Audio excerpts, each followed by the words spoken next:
Hello everyone. So the SAQ under discussion is physiotherapy management of post-burn hamstring contracture. So the muscle contracture is the most commonest complication after the burn injury. Okay, so here the SAQ is about the hamstring contracture. So what happens, if you all know that the hamstring muscle, it originates from the hip joint and it goes to the tibia and the fibula, and this is the knee joint over here. Okay, so this is the knee joint and the hamstring muscles lies like this posteriorly. This is your hamstring muscle. So this goes into contracture, and because of this there is knee flexion contracture. Okay, knee flexion contracture.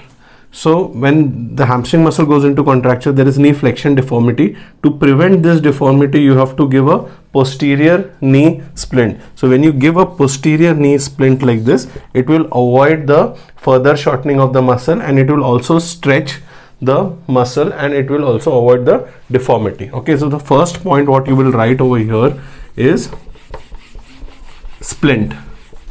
Okay, first point is posterior knee splint. Okay, this is to stretch the hamstring muscle and to stretch the scar tissue.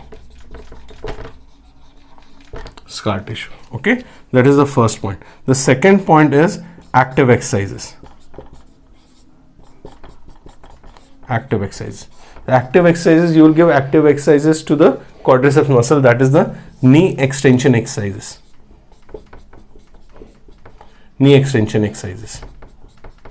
Okay, so knee extension exercise, here you can give dosage 10 reps every 2 hourly. Okay, so the first point is posterior knee splint, second point is active knee exercises. The third important point is passive stretches.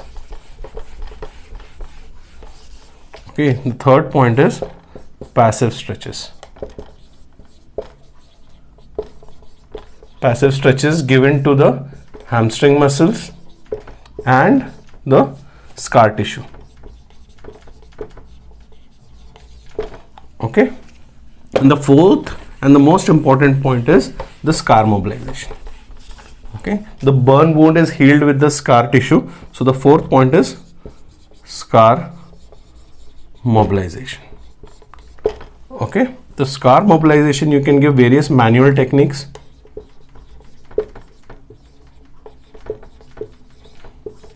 Like kneading. Okay, so here we have discussed 4 points about the post burn hamstring contracture. The first is the splinting, that is the posterior knee splint.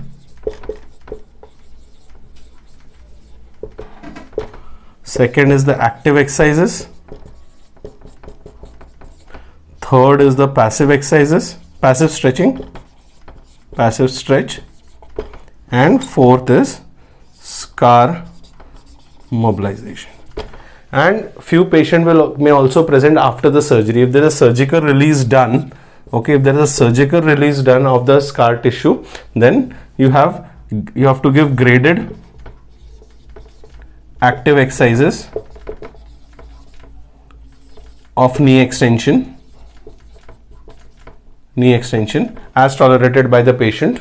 And the second important point is again splinting. Okay, so here you can divide the SAQ into conservatively managed hamstring contracture and post-surgical. So in conservatively managed, you can write posterior knee splint, active exercises, passive stretch, scar tissue mobilization, and after the surgery, that is the surgical treatment, graded active exercises of knee extension and splinting. So if you cover all these points, then definitely you will get full marks, maybe 3, 5 and 7 depending on your paper pattern. Thank you.